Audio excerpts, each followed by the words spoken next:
বিকালে ঘড়ির কাঁটা 5-এ পৌঁছাতেই আমার ঘুমটা ভেঙে গেল। ঘুম ভাঙতেই মালতীর দিকে চোখ পড়ল। সে আমার দিকে চোখ বড় বড় করে তাকিয়ে আছে। মনে হয় যেন সে আমায় তার চোখ দিয়ে গিলে খেয়ে ফেলবে। এই মালতী, কি হয়েছে? এভাবে তাকিয়ে আছো কেন? কিছু না, এমনি। আচ্ছা, আপনাকে একটা কথা জিজ্ঞেস করার ছিল।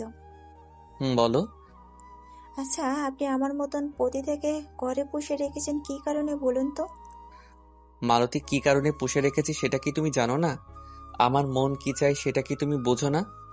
তুমি কি বোঝো না যে তোমার হাসি ভরা মুখ দেখলে আমার ভিতরটা তৃপ্তি পায়?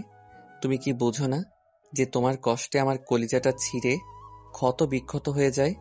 তুমি কি জানো সেই সময় যখন তুমি আয়নায় আঘাত করে নিজের হাত থেকে রক্ত ঝরিয়েছ, তখন আমার ভিতরে ভয়ঙ্কর এক ঘূর্ণিঝড় বইছিল।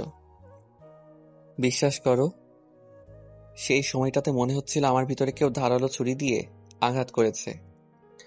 এতটা কষ্ট হচ্ছিল ভিতরে আমার। কেন করলে তুমি অমনটা মালতী? তো কি করব বলুন? আমার কারণে যে আপনাকে অপমানিত হতে হলো। কিসের অপমান মালতী? আর কোথায় অপমানিত হয়েছি আমি? আপনি হয়তো বুঝছেন না যে আপনি কিভাবে অপমানিত হয়েছেন। সেই মেয়েটা তার খারাপ আচরণের জন্য আপনার পায়ের কাছে পড়েছিল। আপনার চোখে চোখ রেখে কথা বলতে পারছিল না সে, কিন্তু শুধু আমার জন্য সে আপনার কথার সাথে টক্কর দিতে পেরেছে। যেই মেয়ের কিনা আপনার সামনে দাঁড়িয়ে কথা বলার মতো যোগ্যতা ছিল না, সেই মেয়ে কিনা আমার জন্য আপনার কথা টক্কর দেয়।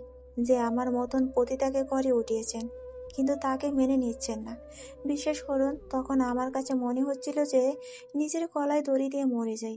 আমার কারণে আপনার কথার মান কমে গেল। আমার কারণে আপনার চুপসে যেতে হলো। না হয়তো সেই মেয়ে পায়ের কাছে পড়ে থাকতো, আপনার বড় করে দুটো কথা বলার মতন সাহস করতে পারতো না।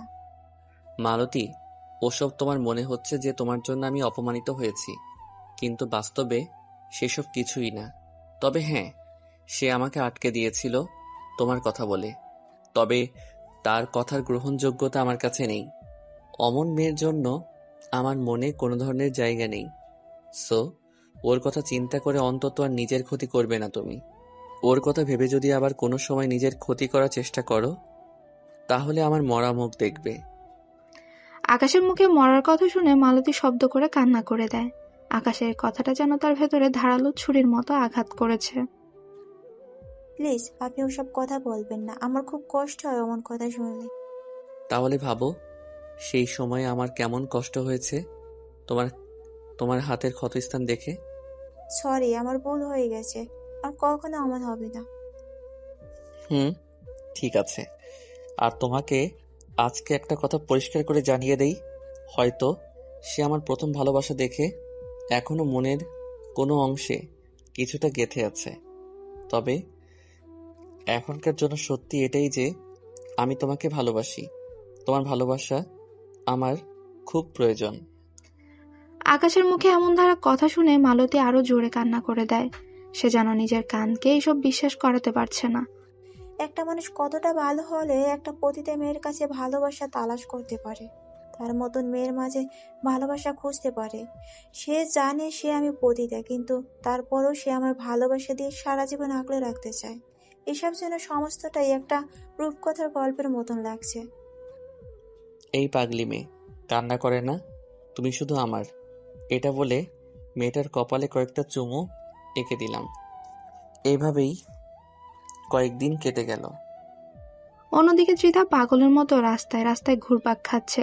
সে আজ ভালোবাসার ভিখারি। সে যেন এখন খুব ভালো করে আকাশের ভালোবাসাটাকে উপলব্ধি করতে পারছে। সে এখন বুঝতে পারছে আকাশের সাথে অমন বাজে ব্যবহার করে কত বড় ভুলটা সে করেছে। যে মানুষটা তাকে পাগলের মতো ভালোবাসতো, সেই মানুষটাই আজকে অন্য কোনো নারীকে বুকে নিয়ে রেখেছে। এসব যেন সে কোনোভাবেই সহ্য করতে পারছে না। তার বুক ফাটা কান্না আসছে আকাশের জন্য। তার এখন খুব প্রয়োজন আকাশকে। সেজন্য আকাশের ভালোবাসা ছাড়া এই দুনিয়ায় মূল্যহীন। তার কোনো অস্তিত্বই সে খুঁজে পাচ্ছে না আকাশকে ছাড়া। না, মানুষটাকে আমার চাই। মানুষটা শুধু আমার। তাকে আমি আর কারোর হতে দিব না। সে যদি আমার না হয়, অন্য কারোর হয়, তাহলে সোজা নিজের অস্তিত্বই মিটিয়ে ফেলব। এদিকে দেখতে দেখতে 1 মাস কেটে যায়। মালতী এখন পুরোপুরি সুস্থ। আকাশ তাকে রেখে অফিসে গিয়েছে। শুরুতে মালতী যখন অসুস্থ ছিল তখন আকাশ তাকে সাথে করে অফিসে নিয়ে যেত, কিন্তু অফিসে এতটা সময় কোনো কার্যক্রম ছাড়া বসে থাকতে বোরিং ফিল করত। তাই সে একটু সুস্থ হতেই, মানে হাতের ক্ষতটা কিছুটা শুকাতেই আকাশকে বলে সে বাসায় থেকে যাবে। ধীরে ধীরে আরো কিছুটা সময় পার হতেই সে পুরোপুরি সুস্থ হয়ে ওঠে। একদিন আকাশ মালতীকে রেখে অফিসে যায়, আর মালতী রান্নাঘরে রান্না করছিল। ঠিক তখনই ঘরের মেইন দরজায় বেল বেজে ওঠে। সে রান্নার কাজ সেভাবে ফেলে রেখে গিয়ে দরজা খুলে। অপরদিকে আকাশ অফিসে শেষ করে বাসায় আসতেই দেখে দরজায় তালা মারা, আর দরজায় আঠা দিয়ে কে যেন একটা খামে চিঠি ঝুলিয়ে রেখেছে। খামের ভেতর যে চিঠি, সেটা বাইরে থেকে দেখে স্পষ্ট বোঝা যাচ্ছে, কারণ খামের উপরের অংশটা খোলা ছিল। সে কৌতূহল করে চিঠিটা হাতে নিয়ে খুলে। সেই হ্যান্ডরাইটিং দেখেই থতমত খেয়ে যায়, কারণ হাতের লেখাগুলো মালতীর। সে তাড়াহুড়ো করে পড়তে আরম্ভ করে। চিঠি শুরুতেই লেখা ছিল, প্রিয়, আমায় ক্ষমা করে দেবেন। আমি আপনার জীবনে দীর্ঘস্থায়ী হতে পারলাম না। মাঝ পথেই বিদায় নিতে হলো আমাকে। আকাশ চিঠির 2টা লাইন পড়তে কান্না করে দেয়। সে বুঝে গেছে যে মালতী তাকে একা করে দিয়ে চিরতরের জন্য চলে গেছে। আকাশ এত বড় ঝটকাটা যেন সামলাতে পারেনি। সে সাথে সাথে ধ্রাম করে মাটিতে উপড়ে পড়ে যায়। তারপর আর কিছুই মনে নেই তার। যখন জ্ঞান ফিরে আসে তখন সে দেখতে পায় যে সে ঘরের দরজার সামনেই পড়ে আছে। সে যেন কিছুই বুঝে উঠতে পারছে না কি হয়েছিল তার সাথে। তৎক্ষণাৎ তার নজর যায় হাতে ধরে রাখা চিঠিটার দিকে। সে চিঠিটা দেখে আবারও কান্না করে দেয়। আরো বেশ কিছুক্ষণ কান্না করে দরজার সামনে কাটায়। পরে নিজেই চিঠিটা সাথে করে নিয়ে পকেট থেকে চাবি বের করে দরজাটা খুলে তারপর ঘরের ভেতর প্রবেশ করে। কিন্তু সে একটা জিনিস লক্ষ্য করে যে সে ভালোভাবে হাঁটতে পারছে না। পা যেন ভাঁজ হয়ে আসছে। তার হাঁটার সময় মনে হচ্ছে যেন এক্ষুনি হোঁচট খেয়ে পড়ে যাবে। তাও সে নিজেকে সামলে রাখার চেষ্টা করছে। কিন্তু সে ঘরে ঢোকার পরে আরো একটা জিনিস লক্ষ্য করে যে কেমন যেন ছমছমে হয়ে আছে ঘরের পরিবেশটা। মনে হচ্ছে যেন এই বাড়ির কোনো একজন মানুষ মারা গেছে, যার কারণে ঘরটা এভাবে নীরবতা পালন করছে। সে যেন এখনো নিজেকে বিশ্বাস করাতে পারছে না যে মালতী তাকে ছেড়ে চলে গেছে। না, আমার মালতী আমাকে ছেড়ে যেতে পারে না। সে হয়তো বাসার কোথাও লুকিয়ে থেকে আমার সাথে কোনো মজা করছে, না হয়তোবা সে আমায় পরীক্ষা করতে চায় যে আমি তাকে কতটা ভালোবাসি। না, সারা বাড়ি তালাশ করে দেখি, প্রতিটা রুমে মালতীকে খুঁজতে লাগলাম, কিন্তু মালতী কোথাও নাই। বাকি আছে শুধু রান্নাঘর। তার মানে হয়তোবা সে রান্নাঘরেই থাকবে। বুকের ভিতরে ধুপধুপ করছে, কারণ সারা বাড়িতে তাকে খুঁজে পাইনি। রান্নাঘরে গিয়েও যদি না পাই, তাহলে সেই চিঠিটাই সত্যি হবে। সিঁড়ি দিয়ে নামছি আর পা গিরগির করে কাঁপছে। এমন বাজেভাবে কাঁপছে যে মনে হয় এখনই সিঁড়ি থেকে উপর হয়ে ফ্লোরের উপরে গিয়ে ছিটকে পড়ব। কিন্তু না, কোনো মতে নেমে এসেছি। তারপর ধীরে ধীরে রান্নাঘরের দিকে যেতে লাগলাম। রান্নাঘরে গিয়ে দেখি মালতী সেখানেও নাই, কিন্তু চুলার উপরে ভাতের পাতিল বসানো। আড়া কাঁচা ভাত রেখে মেয়েটা রান্নাঘর থেকে বেরিয়েছে। তার মানে কি সত্যি সে আমায় ছেড়ে চলে গিয়েছে? এটা ভাবতেই আবারও কান্না শুরু হয়ে গেল। রান্নাঘরের দেওয়ালে দাঁড়িয়ে ফুপিয়ে ফুপিয়ে কাঁদছি। তখনই দরজার বেল বেজে উঠল। দরজার বেল শুনে মনের ভিতরে বিশাল এক আশ্বাস জেগে উঠেছে যে মালতী হয়তো ফিরে এসেছে। তাড়াতাড়ি দৌড়ে গিয়ে দরজা খুললাম। দরজা খুলে দেখি মালতী নাই, কিন্তু দরজার সামনে অন্য কেউ দাঁড়িয়ে আছে। সে হলো ত্রিধা। এই যে, আপনি এখানে কেন? সে তুমি জেনে যাবে, আগে ঘরের ভেতরে চলো। ঠিক আছে, আসুন। ত্রিধাকে নিয়ে ঘরের ভিতরে যেতেই সে বলে উঠল, দেখলে, বলেছিলাম না এই পতিতা মেয়েই তোমার কাল হবে।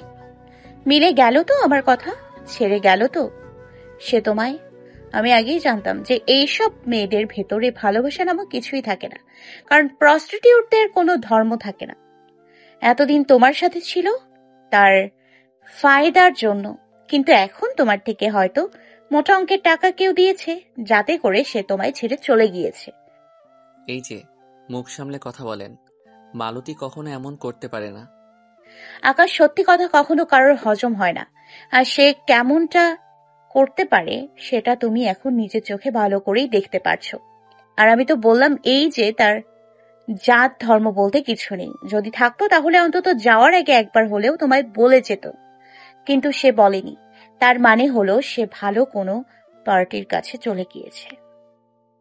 সে কি জন্য চলে গিয়েছে জানি না, কিন্তু আপনার কি জাত ধর্ম আছে? আপনাকে ভালোবেসেছি বলে জুতা দিয়ে মেরেছেন, অন্তত এই কাজটা তো সে করেনি। কিন্তু সে তো মোটা অঙ্কের টাকার জন্য মানুষ পরিবর্তন করেছে। ওর মতন জঘন্য কাজ তো অন্তত আমি করিনি। তা না হয় করেননি, জুতো দিয়ে মেরে অপমান তো করেছেন। আকাশ, আমি তার জন্য তোমার দুটো পা ধরে ক্ষমা চাই। আমি তোমায় অপমান করেছি, তুমি চাইলে সেটার প্রতিশোধ নিতে পারো। তুমি আমায় ভালোবাসার জন্য অপমান হয়েছো, তুমি চাইলে সেই অপমানটা এখন আমাকে করতে পারো, কারণ আমি এখন তোমায় জীবনের চাইতেও বেশি ভালোবাসি। আমার শরীরে তোমার পায়ের জুতো দিয়ে আঘাত করে প্রতিশোধ নিয়ে নাও তুমি। তাও প্লিজ শেষ একটা বারের মতন সুযোগ দাও, অন্তত সেই মেয়ের মতন। তোমায় আর ছেড়ে যাব না, সারা জীবন আগলে রাখবো তোমায়। এই যে, আমার আর কাউকেই চাই না, আমি একা থাকতে চাই। প্লিজ আমায় একা থাকতে দিন। আকাশ, প্লিজ একটা বার সুযোগ দাও। না, আমি আর কোনো সুযোগ দিব না আপনাকে। ঠিক আছে, সুযোগ দেবে না তো? না, দিব না। তাহলে আমায় মরা লাশ হিসেবে দেখতে রেডি হয়ে যাও। ত্রিধা এটা বলেই পাশের টেবিলে একটা গ্লাস রাখা ছিল সেটা হাতে উঠিয়ে টেবিলের সাথে বাড়ি দিয়ে ভেঙে ফেলে। তারপর সে ভাঙা গ্লাসের এক টুকরো উঠিয়ে হাতের উপর চালিয়ে দেয়। সাথে সাথে হাত থেকে চিরচির করে রক্ত বের হতে শুরু করে। ত্রিধার এমন কাণ্ড দেখে ভেবাচাকা খেয়ে গেলাম। এই ত্রিধা, এটা কি করলে তুমি? পাগল হয়ে গেছো নাকি? হ্যাঁ আকাশ, পাগলামোর এখনো কিছুই দেখোনি? এটা তো তেমন কিছুই না। এরপর যা করব সেটা দেখলে তো তোমার হুঁশই উঠে যাবে। এটা বলে ত্রিধা আবারও সে হাতের মধ্যে কাচের টুকরোটা দিয়ে আঘাত করে বসে। সাথে সাথে ত্রিধার হাতের সাদা মাংস বেরিয়ে আসে আর তার থেকে রক্ত পড়তে শুরু করে। আকাশ ত্রিধার এই অবস্থা দেখে অনেক ভয় পেয়ে যায়। শুধু তাই নয়, ত্রিধার হাত থেকে এভাবে রক্ত পড়ছে দেখে তার বিশাল খারাপও লাগে। ত্রিধা, প্লিজ এমনটা করো না। না, আমি তোমার কোনো কথাই শুনবো না। আমি একদম নিজেকে শেষ করে দিব আজকে। হয় তুমি আমায় আপন করে নেবে, আর নয়তো আমার মরা লাশ দাফন করবে। মেয়েটার কথা শুনে কি করব ভেবে পাচ্ছি না। সত্যি মেয়েটা পাগল হয়ে গিয়েছে। কি হলো, কথা বলছো না যে? এখনো কিন্তু হাতের রগে চালাইনি। এবার কিন্তু হাতের রগ কেটে ফেলবো। তোমার জন্য দুটো অপশন আছে, হয় আপন করো নয়তো মরতে দেখো। কি করব বুঝে উঠতে পারছি না। মেয়েটা যে পরিমাণ পাগলামো শুরু করেছে, তাতে আমি শিওর যে সে নিজেকে শেষ করে দিবে তাকে মেনে না নিলে। ঠিক আছে, যাও, আপন করে নিব। নাও, আমায় নিজের বুকে নাও। ত্রিধা, এবার কিন্তু বেশি হচ্ছে। বললাম তো যে আপন করে নিয়েছি। সো তাড়াতাড়ি হাত থেকে কাচের টুকরোটা ফালাও। ঠিক আছে, যাও, ফেলে দিচ্ছি। ত্রিধা হাত থেকে কাচের টুকরোটা ফেলে দিয়ে চুপচাপ বসে আছে, কিন্তু তার হাত থেকে রক্ত বেরিয়েই চলছে। অপরদিকে আকাশের পুরো দুনিয়াদারি ওলট পালট হয়ে গেছে। সে তাড়াতাড়ি ডক্টরকে ফোন করে আসতে বলে। কিছুক্ষণ পর ডক্টর আসে। ডক্টর ত্রিধার হাত দেখে বলে সেলাই করতে হবে। ডক্টর যাই হবে হোক, আপনি আগে তার হাতের রক্ত বন্ধ করুন। আমার রক্ত সহ্য হয় না। রক্ত দেখলে আমার মাথা ঘুরে। ডক্টর তাড়াতাড়ি ত্রিধার হাত ড্রেসিং করে সেখানে সেলাই করে ব্যান্ডেজ লাগিয়ে দেয়। তারপর কিছু মেডিসিন লিখে দিয়ে চলে যায়। ডক্টর যেতেই আকাশ ত্রিধাকে বাসায় বসিয়ে রেখে গাড়ি নিয়ে ফার্মেসিতে ওষুধ আনতে চলে যায়। রাতের বাজে 9টা। আকাশ তাড়াতাড়ি করে ওষুধ নিয়ে বাসায় ফিরে। আসার সময় সাথে কিছু খাবারও নিয়ে আসে। বাসায় এসে ত্রিধাকে বলে, খাবারগুলো খেয়ে ওষুধগুলো খাও। তুমি খাবে না? আমার চিন্তা তোমার করতে হবে না। প্লিজ তুমি আগে খাবারকে ওষুধটা খাও। আর প্লিজ হাত জোর করে রিকোয়েস্ট করছি, অমন কাজ আর কখনো করিও না। মানুষের কাটাছেঁড়া দেখলে আমার সহ্য হয় না। ঠিক আছে, করব না। তুমি আমার পাশে থাকলে আমি কোনো ভুল কাজই করব না। একদম তোমার মনের মতন হয়ে চলবো। আচ্ছা, এবার খেয়ে নাও। ত্রিধা আকাশের কথা মতো খাবারগুলো খেয়ে ওষুধটা খেয়ে নেয়। আকাশ তাকে বলে তার বিছানায় শুয়ে যেতে। ত্রিধা আকাশের কথা মতো বিছানায় এসে শুয়ে পড়ে। কিছুক্ষণ পর আকাশও এসে ত্রিধার পাশে শুয়ে পড়ে। সে ত্রিধাকে খাইয়েছে ঠিক, কিন্তু নিজে কিছু খায়নি। সে এখন কেমন ভয়ঙ্কর পরিস্থিতিতেই আছে, যা সে নিজেও জানে না। অপরদিকে আকাশ বিছানায় শুরুতেই ত্রিধা আকাশকে জড়িয়ে ধরতে চায়, কিন্তু আকাশ বারণ করে আর মাঝখানে একটা বালিশ এনে রাখে। কি হলো আকাশ, মাঝখানে বালিশ দিলে কেন? আমি তো তোমার বুকে ঘুমাবো। ত্রিধা প্লিজ, আমায় এতটা ফোর্স করিও না। বহু কষ্টে তোমার উপরে কিছুটা স্বাভাবিক হয়েছি। আর প্রেশার ক্রিয়েট করিও না আমার উপরে। আমার কিছুটা সময় চাই নর্মাল হতে।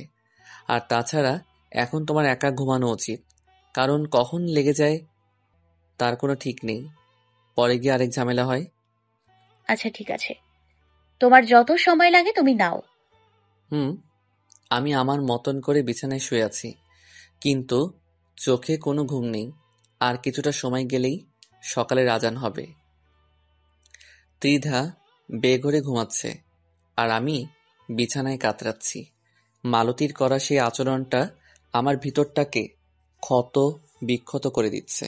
কিভাবে পারলো মালতী এমনটা করতে আমার সাথে? ভালো তো কম বাসিনি মেয়েটাকে আমি, কিন্তু সে টাকার লোভে আমায় ছেড়ে চলে গেল। না, এর উত্তর আমি মালতীর থেকে নিবই। আমার ভালোবাসার এইভাবে কেন অপমান করলো, তার হিসাব তাকে দিতে হবে। এইসব ভাবতে ভাবতে চোখটা লেগে এসেছে। ঠিক তখনই আজানটা দিল ফজরের। সাথে সাথে চোখের পাতা মেলে গেছে আমার। ভিতরে ভিতরে অস্থিরতা কাজ করছে মালতীর জন্য। ইচ্ছে করছে চেঁচিয়ে কিছুটা সময় কান্না করি। আমার পাশে ত্রিধা শুয়ে আছে, যার কন্ডিশন কিনা অনেক নাজেহাল। তবে তাকে যদি এই অবস্থাতেও আমি কাছে টানতে চাইতাম, হয়তো সে মানা করতো না, কিন্তু আমার তার প্রতি বিন্দু পরিমাণ আকর্ষণ নেই। আমার ভিতরে শুধু একটা মানুষেরই বসবাস, সে হলো কিনা মালতী। মালতীকে ছাড়া যেন আর কারোর কথাই ভাবতে পারছি না আমি। বুকের ভিতরে কেমন করে যে আর্তনাদ করছে মেয়েটার জন্য, এই আর্তনাদ শুধু উপরওয়ালা আর আমিই জানি। সে আমায় পাষাণের মতন করে ছেড়ে চলে গিয়েছে ভেবেও তার জন্য আমার কষ্ট হচ্ছে। ত্রিধাকে মেনে নিয়েছি, শুধু সে ফোর্স করায় আর তার পাগলামোর কারণে। কিন্তু আমার ভিতরটা শুধু মালতীকেই চাই, আর থাকতে পারছি না মেয়েটাকে ছাড়া। চোখের পানি ঝরঝর করে বেয়ে পড়ছে। না, উঠে গিয়ে খোদার কাছে হাত তুলি। বিছানা ছেড়ে উঠে গিয়ে অজু করে নিলাম। তারপর খোদার দরবারে সেজদায় লুটে পড়েছি। নামাজ পড়ে খোদার কাছে শুধু একটা কথাই বলেছি, মালতীকে আমার মুখোমুখি করিয়ে দাও খোদা। তার থেকে কয়েকটা প্রশ্নের উত্তর জানার আছে আমার। ত্রিধা যেসব বলেছে সেসব কি আসলেই সত্যি কিনা জানার আছে আমার তার থেকে। আরো কয়েকটা চাহিদা রেখে খোদার কাছে পরে উঠে গেলাম। নামাজ পড়ে আর ঘুমাইনি। নামাজ পড়ে বারান্দায় এসে বসেছিলাম। সকাল হয়ে এসেছে। ত্রিধাও ঘুম থেকে উঠে গেছে। আজ নিজের এই নাস্তা বানাতে হবে। রান্নাঘরে গিয়ে হালকা পাতলা নাস্তা বানিয়ে নিজেও খেয়ে নিলাম। আর কিছুটা ত্রিধাকে দিয়ে বললাম খেয়ে নিতে। আমি অফিসে চলে যাব। সে আমার কথা মতন মুখ ধুয়ে নাস্তা খেয়ে নিল। তারপর রেডি হয়ে অফিসের জন্য বের হব। তখনই ত্রিধা বলে উঠল, কখন আসবে তুমি? আমার আস্তে আস্তে বিকাল হবে। দুপুরে পাশের রেস্টুরেন্ট থেকে খাবার দিয়ে যাবে, তুমি খেয়ে নিও। আমি অফিসে খেয়ে নিব নে। আর ঘর ভালো করে তালা মেরে রেখো। আচ্ছা। ত্রিধাকে রেখে অফিসে চলে এলাম। নিজের কেবিনে বসে বসে কাজ করছি। হুট করে মালতীর কথা মনে উঠল। মালতীর কথা মনে উঠতেই চোখ তার বেহায়াপনা শুরু করে দিয়েছে। অটো পানি পড়ছে চোখ থেকে। কান্নার কারণে ভিতর থেকে কাজের মন মানসিকতাই হারিয়ে গেছে। কিছুই ভালো লাগছে না, সব কিছুই বিষাক্ত লাগছে। ভিতরটা শুধু একটা নামী কল্পনা জল্পনা করছে, মালতী মালতী। মালতীকে ছাড়া যেন সত্যি আমার কোনো অস্তিত্ব নেই।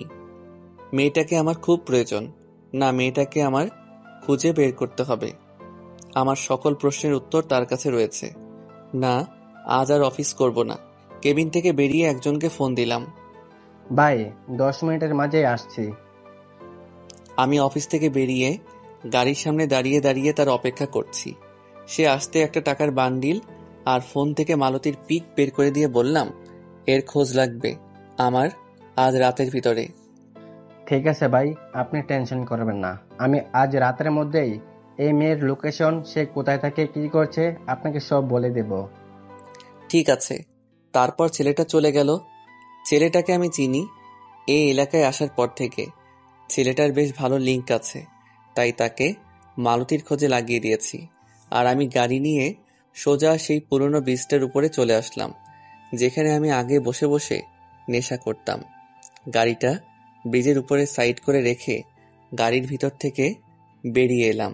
কিন্তু গাড়ি থেকে বের হতেই দেখি সূর্যের প্রখরতায় সারা শরীর জ্বালাপোড়া করছে। না, ব্রিজের উপরে থাকা যাবে না। আজ ব্রিজের নিচে গিয়ে নদীর কিনারায় বসবো। সেখানে কিছুটা ছায়া আছে। ব্রিজের পাশে দিয়ে ব্রিজের নিচে যাওয়ার রাস্তা আছে।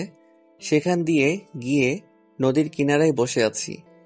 এক ধ্যানে তাকিয়ে আছি নদীর দিকে। কত সুন্দর পানির স্রোত বইছে, আর এদিকে আমার চোখ থেকে কান্নার স্রোত বইছে। মালতীর চিন্তায় যেন কিছুই ভালো লাগছে না। আনমনা হয়ে পাশ থেকে পাথর হাতে নিয়ে নদীর মাঝে নিক্ষেপ করতে লাগলাম। ঠিক তখনই হুট করে পানির ভিতর থেকে একটা ব্যাঙ লাফ দিয়ে উঠে এসে বলতে লাগলো, এই বেটা, তোর কি খেয়ে দিয়ে কোনো কাজ নাই? শালা তুই নিজের গার্লফ্রেন্ডের চক্করে আমার গার্লফ্রেন্ডের মাথা ফাটিয়ে দিচ্ছিস পাথর মেরে। ব্যাঙের কথা শুনে কান্নাটা হাসিতে পরিবর্তন হয়ে গেল। আর হুট করেই ব্যাঙটা কোথায় যেন উধাও হয়ে গেল। চোখ পাকিয়ে ব্যাঙটাকে খুঁজতে লাগলাম, কিন্তু কোথাও নেই ব্যাঙটা। তৎক্ষণাৎ বুঝতে পারলাম আমি জাস্ট কল্পনা করছিলাম এসব। বাস্তবে এমন কিছুই হয়নি। আবারও মনটা খারাপ হয়ে গেল। দেখতে দেখতে বিকাল হয়ে এসেছে। সে 11টা থেকে এখনো পর্যন্ত নদীর পাড়ে বসে আছি। ঠিক তখনই পকেটে থাকা ফোনটা বেজে ওঠে। পকেট থেকে ফোন বের করে দেখি সেই খবরই ফোন দিয়েছি। তাড়াতাড়ি ফোনটা রিসিভ করলাম। ভাই, মেয়েটার খবর পেয়েছি। মেয়েটা নাকি শহরের একটা পতিতালয়ে দেখা গেছে। আমি সেখানে যাচ্ছি, আপনিও সেখানে চলে আসুন। ছেলেটা এটা বলে ফোনটা রেখে দিল। কিন্তু ছেলেটার কথা শুনে আমার বুকের ভিতরে মোচড় দিয়ে উঠল।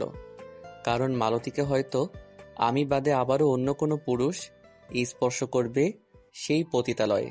সেসব ভেবে আমি কোনোভাবেই নিজেকে সামলে রাখতে পারছি না। মালতী, আজ তোর খবর আছে। তুই আমায় কথা দিয়েছিলি যে আমি বাদে তোর শরীরে আর কেউ স্পর্শ করবে না। সো তোর সেই শরীরে যদি অন্য কোনো পুরুষ স্পর্শ করে, তাহলে উপরওয়ালা সাক্ষী, আমার হাতেই তুই খুন হবি। আর পরে ত্রিধাকে আবারও বিয়ে করে আমি সংসার জীবন শুরু করব। আমি আসছি, তুই খালি একটু অপেক্ষা কর আর উপরওয়ালার কাছে প্রার্থনা কর। তারপর নদীর কিনারা থেকে উঠে এসে সোজা সেই পতিতালয়ের উদ্দেশ্যে রওনা হয়ে গেলাম গাড়ি নিয়ে। পতিতালয়ের সেই এলাকাতে চলে এসেছি। গাড়ি সাইড করতেই কয়েক ঝাঁক মেয়ে এসে আমার সামনে হাজির হলো, আর আমার গায়ে তাদের আঙুল দিয়ে স্পর্শ করতে লাগলো। শুধু তাই নয়, সেখান থেকে একটা মেয়ে আমায় অবাক করে দিয়ে বলতে লাগলো, এই যে মশাই, কেমন মেয়ে চাই আপনার? আমাদের থেকে কাকে পছন্দ হয় বলুন। আমাদের মধু থেকে আপনার যাকে পছন্দ হবে আপনি তাকে নিয়ে আলাদা প্লেসে যেতে পারেন। মেয়েগুলোর কথা শুনে মাথায় যেন আকাশ ভেঙে পড়ল মতন অবস্থা। আমার মুখ দিয়ে কোনো কথা বের হচ্ছে না। তখনই মেয়েটা আবার বলে ওঠে, কি মশাই, আমাদের থেকে কাউকে পছন্দ হয় না বুঝি? না দেখুন, আসলে তেমন কিছু নয়। আমি আসলে এসবের জন্য এখানে আসিনি। আমি এসেছি অন্য একটা কাজে। সো আপনারা অন্য কাস্টমার দেখুন। আরে মশাই, এত বাহানা দেখানোর কি আছে? আমাদের থেকে কাউকে পছন্দ হয়নি সেটা বললেই তো হয়।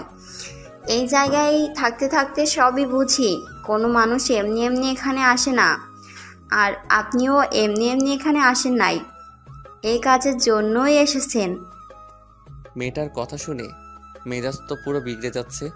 ইচ্ছে করছে ঠাটিয়ে কয়েকটা লাগিয়ে দিতে। ঠিক তখনই সেই ছেলেটা চলে আসে, যাকে আমি মালতীর খোঁজে লাগিয়েছি। এই, তোমরা অন্য একটা কাস্টমারে তালাশ করো। স্যার এসেছে অন্য একটা কাজে। স্যার, আপনি আমার সাথে চলেন। ছেলেটা আমাকে সেখান থেকে সাথে করে নিয়ে সামনের দিকে হাঁটা দিল। আচ্ছা, এখানে সব মেয়েরাই কি এমন? হ্যাঁ স্যার, সবাই এমন। এই এলাকাটাতেই পুরোই একটা পতিতা পল্লী। এখানে ঘরে ঘরে পতিতা। সবাই এই কাজের জন্যই এখানে এসে ভাড়া থাকে। বাপরে বাপ, কি জঘন্য এলাকা। আচ্ছা, এই জায়গার মালিক যিনি বাসা ভাড়া দেন, তিনি এসব নিয়ে কিছু বলেন না? স্যার, এই জায়গাটার মালিক এই তো এইসবের সাথে জড়িত। ছেলেটার কথা শুনে আর কিছু বলার মতন খুঁজে পেলাম না। আচ্ছা স্যার, এসে গেছি আসল জায়গায়। ওই যে সামনের বিল্ডিংটা দেখতেছেন, সেটাই এই জায়গার আসল পতিতালয়। সেখানেই এই মেয়েটা আছে। আচ্ছা ঠিক আছে, আমার সাথে চলো। ছেলেটাকে সাথে নিয়ে সেখানে চলে গেলাম, যেখানে যেতেই দেখি একটা মহিলা পায়ের উপরে পা তুলে পান চিবোচ্ছে। স্যার, ইনি এখানের হেড। আপনি ওনার সাথে কথা বলুন। আমি মহিলাটার দিকে এগিয়ে গেলাম। তিনি আমাকে দেখতেই বলে উঠলেন, স্যার কেমন মেয়ে চাই? আর ফুল বুকিং না ঘন্টা? ওয়েট, দেখাচ্ছি। পকেট থেকে ফোন বের করে মালতীর ছবি দেখালাম। আমার এই মেয়েকে চাই। সরি স্যার, এই মেয়েকে তো দেওয়া যাবে না। কেন দেওয়া যাবে না? কারণ এই মেয়ে গতকালই এসেছে।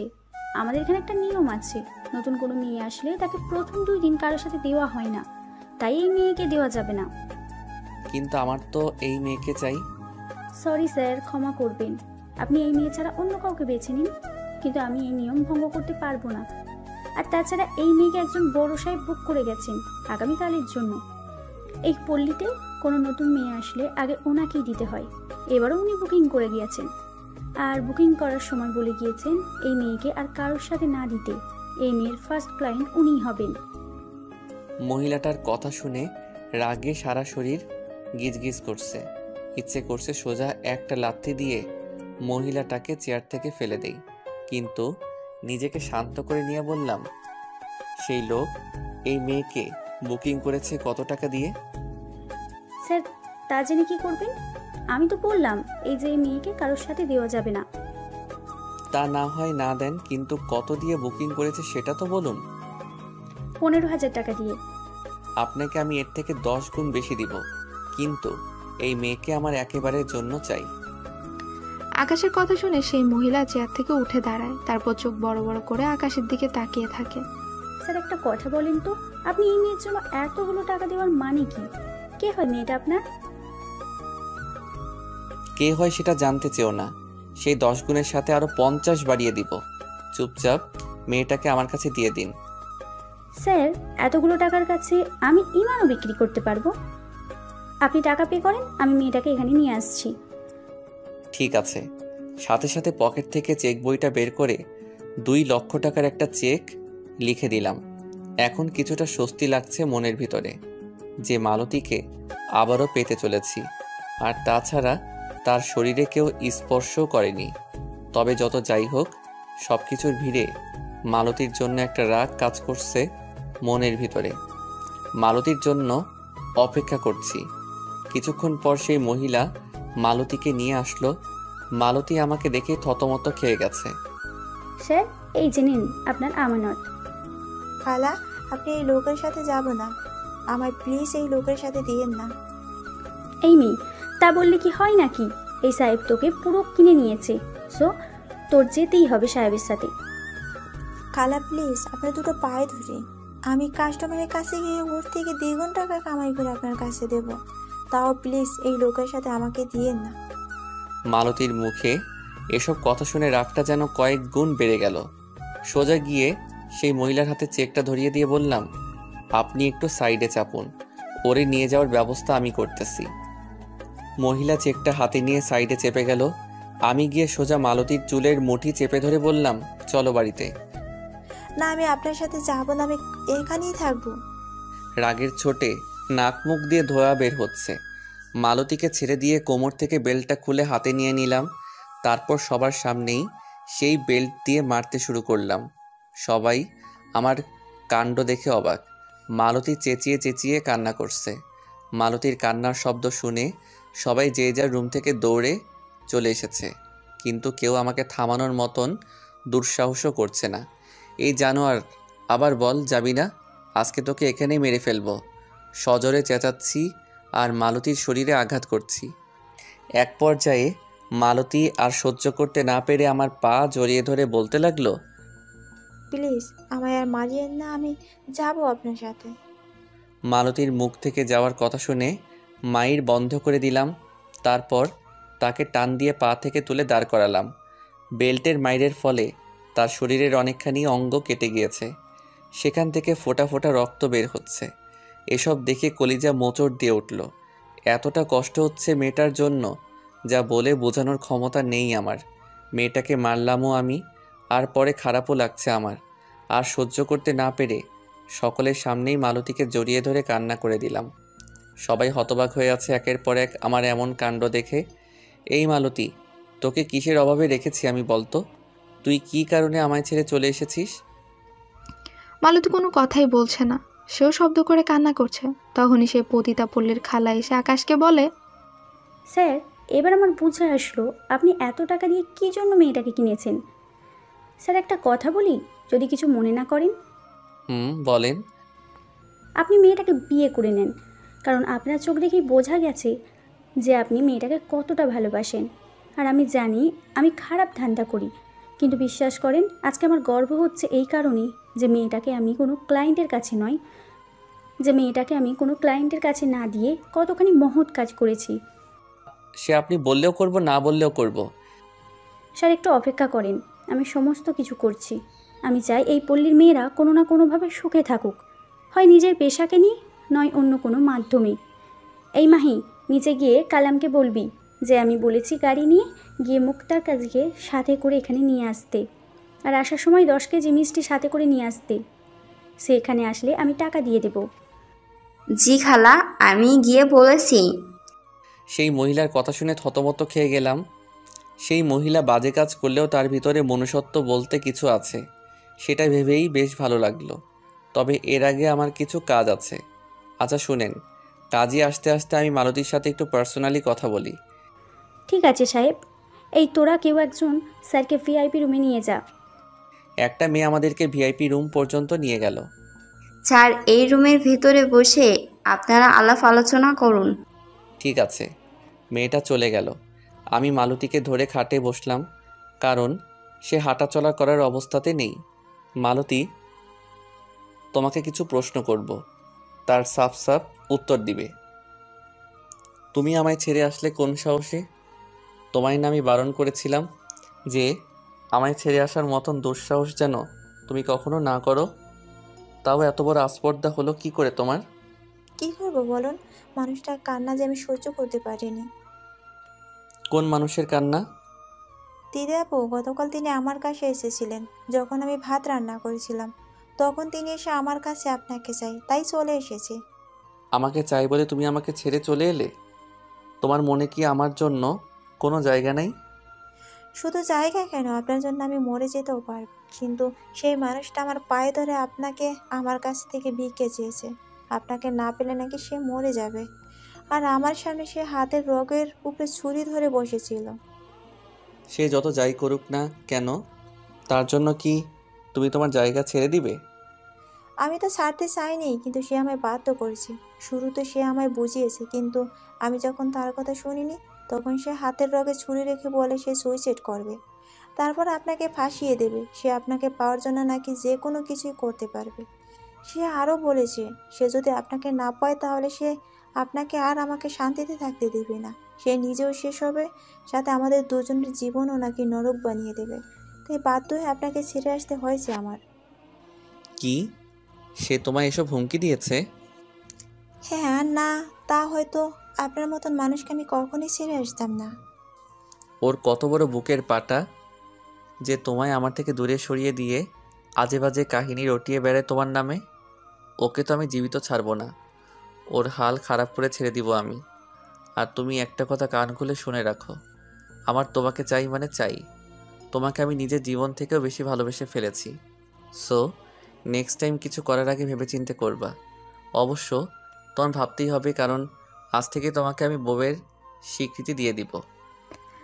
আকাশের মুখে এসব কথা শুনে মালতী আকাশের শার্ট সজোরে খামচে ধরে, তার বুকে কিস করতে শুরু করে। আমি আর কখনো আপনাকে ছেড়ে যাব না। আপনার মতন মানুষকে পেয়ে আমি স্বর্গ হাতে পেয়েছি। এই স্বর্গ আমি হাতছাড়া করতে চাই না। আর আপনার ভিতরে আমার জন্য কতটুকু ভালোবাসা জমেছে তা আমার দেখতে বা বুঝতে বাকি নেই। মরা ছাড়া আপনি আমাকে আর ছাড়ছি না। মনে থাকে যেন। এবার চলো। মালতীকে নিয়ে রুম থেকে বেরিয়ে আসলাম। কাজীও চলে এসেছে। এই পতিতা পল্লীতেই আমাদের বিয়ে হয়েছে। আমাদের বিয়ের সাক্ষী সেই খালা নিজে হয়েছে। শুধু তাই নয়, তিনি নিজের খরচে সবাইকে মিষ্টিমুখ করিয়েছে। সমস্ত কিছুই শেষ, এখন মালতীকে নিয়ে চলে আসার পালা। কিন্তু আসার আগে একটা জিনিস চোখে পড়ল। এই পল্লীর সমস্ত মেয়েরা আমাদের দিকে অসহায়ভাবে তাকিয়ে আছে। আজকের এই সিন ক্রিয়েট দেখে সবার মনেই একটা জিনিস বাসা বেঁধেছে। ইস, যদি এই মেয়ের মতন চাঁদ কপাল আমাদের হতো। ইস, যদি এই লোকের মতন কেউ একজন এসে আমাদেরকে ভালোবাসা দিয়ে এই পল্লী থেকে আজাদ করে নিয়ে যেত। মেয়েদের চাহনি দেখে আমার আর বুঝতে বাকি নেই, কিন্তু কি করব আমি? ওদের জন্য তো কিছুই করা সম্ভব না আমার। তবে হ্যাঁ, তাদেরকে কিছু সময়ের জন্য খুশি করতে পারি আমি। সাথে সাথে পকেট থেকে সেই চেক বইটা বের করে 50,000 টাকার একটা অ্যামাউন্ট তুলে সেই চেকটা খালার হাতে তুলে দিলাম আর বললাম, আজকে পুরো পতিতালয়ের কার্যক্রম বন্ধ করে দিন আর সবাইকে ভালো মন্দ রান্না করে খাওয়ান। কারণ আমার বিয়ের অনুষ্ঠান তো হলো না, তাই এদেরকে ভালো মন্দ কিছু খাইয়ে আমার লোক খাওয়ানো প্রচলনটাকে পূর্ণ করুন। আর বিয়ে যেহেতু এখানেই হয়েছে, তাই এখানকার সবাই আজ একবেলা ভালো মন্দ কিছু আহার করুক। স্যার, আপনি একদম চিন্তা করবেন না।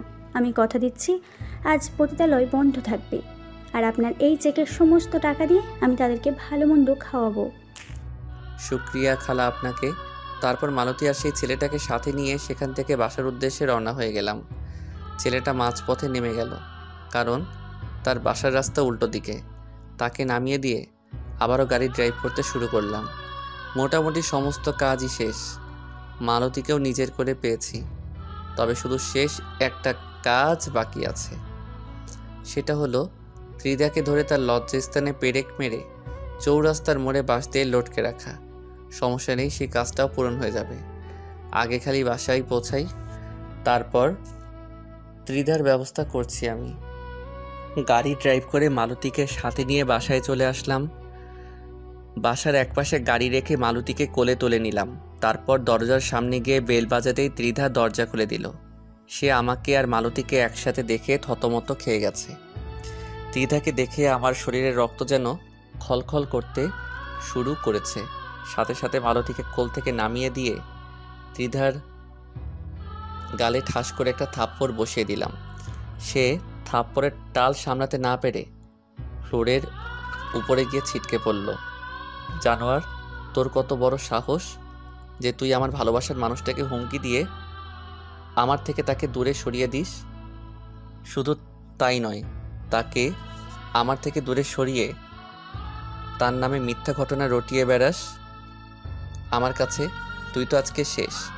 লোহা পুড়িয়ে আজ তোর গায়ে দাগ লাগিয়ে দিব, তারপর তোর শিক্ষা হবে। সাথে সাথে দৌড়ে রান্নাঘরে চলে গেলাম। রান্নাঘরের তাকের উপরে একটা লোহার দরজা আছে, সেটা নামিয়ে নিয়ে গ্যাসের চুলা চালু করে আগুনের উপরে লোহাটাকে রেখে উত্তক্ত করতে লাগলাম। আজ ওর সারা শরীরে দাগ লাগিয়ে দিব। ঠিক তখনই রান্নাঘরে মালতী চলে আসে আর এসে আমার হাত ঝাপটে ধরে। প্লিজ আপনি ওনাকে মাফ করে দিন। রাখ তোর মাপ তোর কাছে, ওর কোনো মাপ নাই। ওকে তো আজকে লোহা পোড়া দাগ দিবই। না না প্লিজ। তোর কোনো কথাই আমি শুনবো না। আকাশ লোহা উত্তক্ত করতে ব্যস্ত। মালতীর কথা সে শুনতে নারাজ, আর মালতী তাকে বোঝানোর ট্রাই করছে, কিন্তু আকাশ তো আজ কারো কথা শুনবে না। সে মালতীকে ধাক্কা দিয়ে সরিয়ে দিয়ে উত্তক্ত লোহাটাকে নিয়ে রান্নাঘর থেকে বেরিয়ে আসে। কিন্তু সে দেখতে পায় যে ত্রিধা সেখানে নেই। তার আরও মাথা খারাপ হয়ে যায়। এই মালতী, জানোয়ারটা কই? ও আকাশ সাহেব, প্লিজ শোনেন না, প্লিজ এমন করিয়েন না। মেয়েটা অনেক ভয় পেয়ে আছে এমনিতেই, প্লিজ আপনি ওর কিছু করিয়েন না। মালতী, তোকে একবার বলেছি যে ওকে আমি ছাড়ছি না। ওর সারা শরীরে লোহা পোড়া দাগ দিব আমি। সো সেই কই, আর কোথায় গিয়ে লুকিয়েছে সে? না না প্লিজ, আপনার দুটো পায়ে ধরে আপনি ওনাকে কিচ্ছু করিয়েন না। মালতীর কথা শুনে এবার আকাশ আরও ক্ষেপে যায়। রাগে তার নাক কান দিয়ে গরম বাতাস বের হতে শুরু করে। এদিকে মালতী আকাশের অবস্থা বুঝতে পেরে পেছন থেকে আকাশকে খপ করে জড়িয়ে ধরে। মালতী, ছাড়ো আমায়। না, আমি আপনাকে ছাড়বো না। আপনি প্লিজ ওই মেয়ের গায়ে হাত তুলবেন না। আপনার কারো শরীরে হাত তুলতে হলে আমাকে তুলুন, কারণ সে আপনার আর কেউ নয় এখন। কিন্তু আমি আপনার স্ত্রী, সো আমার সাথে যা ইচ্ছে হয় করুন। তাও প্লিজ ওকে কিছু করিয়েন না, কারণ মানুষটাও কোনো দোষ নেই। মালতী, আমি একটা জিনিস বুঝতে পারছি না যে তুমি ওই মেয়েকে বাঁচানোর জন্য এমন উঠে পড়ে লেগেছো কেন? আর তার দোষ নেই মানে? আমি তাকে বাঁচাতে চাইছি না, তবে হ্যাঁ, আমি আমার অধিকার থেকে আপনাকে বারণ করছি, কারণ সে এখন পরনারী। আর আমি আপনার স্ত্রী। আপনি চাইলে আমার শরীরে যে কোনো অঙ্গে স্পর্শ করতে পারেন, কিন্তু তার শরীরে একটা টোকাও দিতে পারেন না। আর তার দোষ নেই মানে আসলেই দোষ নেই, কারণ একটা মানুষ যখন ভুল বুঝতে পারে যে সে তার ভালোবাসাকে পিছনে ফেলে অনেক বড় ভুল করে ফেলেছে, তখন সে অনুতপ্ত হয়। তবে হ্যাঁ, ওনার মাঝে অনুতপ্তের মাত্রাটা একটু কম, কারণ তিনি এত কিছু করার পরও আপনাকে পাওয়ার জন্য পাগলামো করছে। উনি কিন্তু আপনার সামনে আসার মতন দুঃসাহস করার কথা না, তবে কি বুঝে যে এমন পাগলামো করছে বলতে পারি না। তবে হ্যাঁ, ওনার আচরণ দেখে বুঝতে বাকি নেই যে তিনি আপনাকে নিজের জীবনের চাইতে বেশি ভালোবাসেন, যার কারণে তিনি এমনটা করছেন। সকল মানুষই তার ভালোবাসাকে নিজের করে পাওয়ার জন্য আপ্রাণ চেষ্টা করেন, যেমনটা আপনিও করেছেন। আপনার মতন একজন মানুষ ভালোবাসার টানে ভালোবাসাকে নিজের করে নিতে সেই দুর্গন্ধময় এলাকাতে গিয়েছেন, যেখানে পরিবেশের কথা কি আর বলবো। সেখানে মানুষজনই নোংরা, তাদের মনটাই অপরিষ্কার, তাদের ভিতরটাই নোংরামি দিয়ে ভরা। তবুও তো আপনি ভালোবাসার জন্য সেই জায়গা পা রেখেছেন।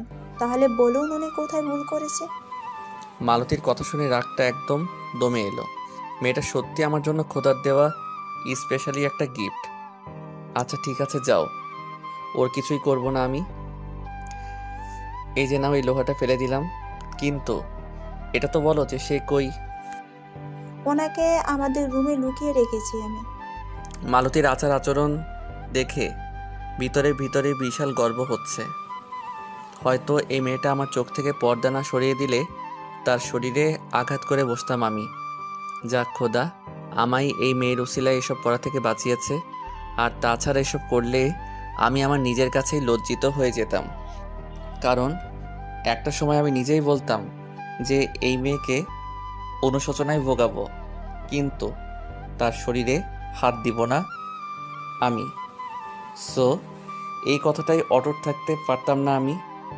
মালতীকে পিছন থেকে টান দিয়ে সামনে নিয়ে আসলাম, তারপর তার কপালে আমার ঠোঁট চেপে ধরে লম্বা একটা চুমু বসিয়ে দিলাম। আচ্ছা হয়েছে, এবার ছাড়ুন আর এখানটায় চুপ করে বসুন। আমি আপনার জন্য শরবত করে নিয়ে আসছি। আচ্ছা। মালতী শরবত করে আনতে চলে গেল। কিছুক্ষণ পর সে শরবত করে নিয়ে আসে। নিন, আপনি বসে শরবতটা খান। আমি 1 মিনিট একটু উপর থেকে আসছি। আচ্ছা। মালতী আমায় শরবত দিয়ে চলে গেল। কিছু সময় পর সে উপর থেকে ত্রিধাকে সাথে করে নিয়ে আসলো। আমার শরবত খাওয়া শেষ। ত্রিধা উপর থেকে নেমে এসে আমার পা ধরে ফেললো। আকাশ প্লিজ আমায় ক্ষমা করে দাও, আমি অনেক বড় ভুল করে ফেলেছি। আমি এখন সেই ভুলের জন্য অনুতপ্ত। আমি আর কখনো তোমাদের দুজনের মাঝে আসবো না। আমার দোষে আমি তোমাকে হারিয়েছি, কিন্তু তোমার সততায় তুমি একজন ভালো মানুষকে জীবন সঙ্গী করে পেয়ে গেছো। তোমার এই জীবন সঙ্গী আর তোমার জন্য তো আমার প্রাণ ঢালার দোয়া থাকবে। খোদার কাছে সব সময় তোমাদের সুখের জন্য দোয়া করব আমি। ত্রিধা, আমার পা ছেড়ে দাও প্লিজ। আমি কিছুই মনে করিনি এসবে। হ্যাঁ, হয়তো অনেক রেগেছিলাম তোমার উপরে, কিন্তু মালতী আমার সমস্ত রাগ ঠান্ডা করে দিয়েছে। আমার সমস্ত ক্রোধ সে নিভিয়ে দিয়ে আগের মতন শান্তশিষ্ট বানিয়ে দিয়েছে। আমার মাঝে আর কোনো ধরনের আক্ষেপ নেই তোমাকে নিয়ে। ত্রিধা আকাশের কথা মতো তার পা ছেড়ে দিয়ে উঠে দাঁড়ায়। আচ্ছা এবার চললাম আমি, তোমরা দুজন সুখে শান্তিতে সংসার করো, সেই কামনাই করব সব সময় খোদার কাছে। এই ত্রিধা, কোথায় যাবে তুমি? কোথায় যাব তা জানি না, কারণ যাওয়ার মতন তো কোনো জায়গা নেই আমার। বাবাও আমাকে মেনে নেবে না। তোমারও একটা মনের মানুষ জুটেছে, তাই হয়তো পথে ঘাটে ঘুরে বেড়াতে হবে আমাকে। যদি পথে ঘাটেও থাকার মতন জায়গা না জোটে কপালে, তাহলে নিজেকে নষ্টা বানিয়ে দিব, আধার দুনিয়ায় পাড়ি জমাবো গিয়ে। ত্রিধা, একদম ঠাটিয়ে থাপ্পড় মেরে দিব তোমাকে।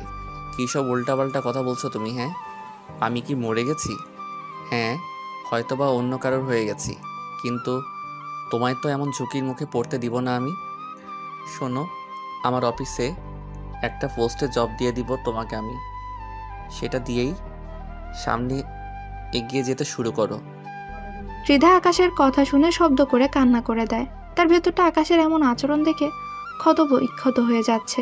যে মানুষটাকে সে মরার মুখে ফেলে রেখে চলে গিয়েছিল, সেই মানুষটাই আজকে তার আশ্রয়দাতা। আকাশ প্লিজ এসব করতে যেও না তুমি। আমার মতন মেয়ে তোমার কৃপা গ্রহণ করারও যোগ্যতা রাখে না। ত্রিধা, আর একটা বাজে কথাও যেন তোমার মুখ থেকে না শুনি আমি। আর আমি কোনো কৃপা করছি না তোমার উপরে। আমি যা করছি সবটাই মানবতা থেকে করছি। সো যেটা বলেছি সেটাই করবে তুমি। আর হ্যাঁ, মালতীকে বিয়ে করে নিয়েছি আমি। মালতী আমায় বলেছে। তুমি আজ রাত এখানে থাকো, পরে তোমার থাকা খাওয়ার সমস্ত বিষয় আগামীকাল নিশ্চিত করে দিব আমি। আচ্ছা, সেসব আগামীকাল দেখা যাবে। আগে আজ তোমরা বাসর রাতটা এনজয় করো।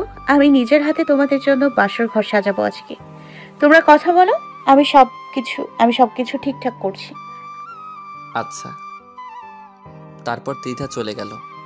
আমি আর মালতী বসে বসে কথা বলছি। দেখতে দেখতে রাত হয়ে এলো। ত্রিধা বাসরঘর সাজিয়ে ফেলেছে আমাদের জন্য। রাত 10টা বাজতেই ত্রিধা মালতীকে বাসরঘরে ঢুকিয়ে দিল। তার কিছুক্ষণেই ত্রিধা আমাকেও ঢুকিয়ে দিয়েছে বাসরঘরে। আজ মেয়েটাকে একদম আপন করে নিব, ভালোবাসা দিয়ে রাঙিয়ে দিব আজ তাকে। আজ সে আমার জন্য হালাল। বাসরঘরে ঢুকতেই সে আমার পায়ে ধরে সালাম করলো, কিন্তু আমি তাকে পা ছুঁতে দেইনি। প্রতিটা বরের মতন সেই ডায়লগটা মেরে তাকে বুকে তুলে নিয়েছি।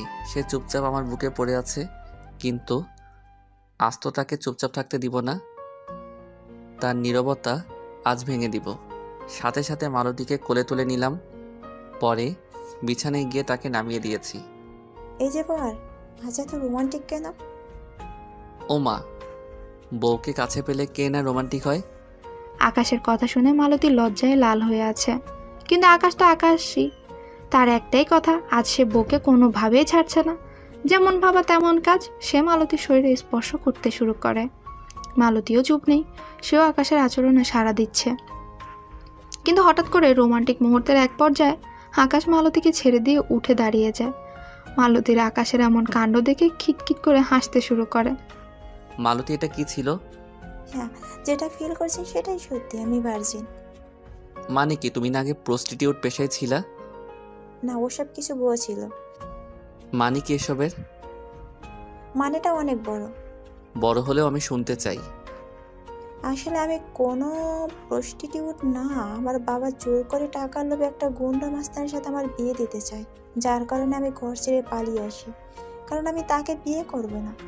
তারপর ঘর থেকে পালিয়ে এই শহরে চলে আসি। এই শহরে এসে মাথা গুঁজাবার মতো জায়গা খুঁজতে থাকি, কিন্তু কেউ জায়গা দিতে রাজি নয়। পড়ালেখা যখন করেছি তাই অনেক কয়টা অফিসে জবের জন্য ইন্টারভিউ দেয়, কিন্তু সবারই একটা চাহিদা শরীর। শুরুতে তাদের ইগনোর করি, কিন্তু পরে থেকে আশেপাশের মানুষের চাহিদা আমার শরীর। অনেক কয়টা অফিস রিজেক্ট করেছি এসবের জন্য, কিন্তু একটা সময় আমার সমস্ত রাস্তা বন্ধ হয়ে গেছে। থাকা খাওয়া নিয়ে মুসিবতে পড়ে গিয়েছি আমি। এমন এক কায়দায় পড়েছি যে না পারছি এসব মেনে নিতে, না পারছি বাসায় যেতে। তাই বাধ্য হয়ে এসবে মেনে নিয়েছি আমি। তবে হ্যাঁ, একেবারে এই পেশায় না আসলেও চলতো। শুধু অফিসের বসে চাহিদা মেটাইলেই সে আমার জব দিয়ে দিত। কিন্তু আমি ভেবেছি শরীরে যখন কলঙ্কের দাগ লাগাবো, তাহলে এত কম টাকা উপার্জন করবো কেন। তাই কিছু না ভেবেই এসব পথে নেমে যায়। আর ফার্স্টে যেদিন আমি কাস্টমারে তালাশ করি, সেদিনেই আপনার সাথে আমার দেখা হয়। আর দেখা হওয়ার পর এমন ভাব করি যে আমি বহু আগ থেকে এসবে পুরনো। না হয়তো আমায় ব্যবহার করে চলে যাবেন, কিন্তু টাকা দেবেন না। তাই এমন অভিনয় করেছি আমি। মালতীর কথা শুনে চোখ জোড়া স্থির হয়ে গিয়েছে আমার। আর পলক পড়ছে না চোখের। চোখ বড় বড় করে তাকিয়ে আছি মালতীর দিকে। এই যে কি হলো, এভাবে তাকিয়েছেন কেন? মালতীর কথাই হুঁশ ফিরে আসে আমার। সব ঠিক আছে, সবই বুঝলাম, কিন্তু একটা কথা মাথায় ঢুকছে না, যে তুমি আমায় ছেড়ে পতিতালয়ে কেন গেলে? এছাড়া আর কি বলবো বলে? আমার নিয়তি যে বারবার আমাকে সেই দিকেই ঠেলেছিল। জব পেতে হলে শরীর দিতে হবে। সমাজে একা চললে মানুষ লোভনীয় দৃষ্টিতে শরীরে তাকিয়ে থাকবে, আর আমি কিছু বলতে পারবো না। তাই না পারতে এই পথে নেমেছিলাম, কিন্তু আপনি আমার সব থেকে বাঁচিয়ে নিয়েছিলেন। তবে শেষমেশ সেটা হারাতে ধরছিলাম আমি। ত্রিদা আপুর হুমকি আর কান্নায় আপনাকে ছেড়ে চলে যেতে হয়েছে আমাকে।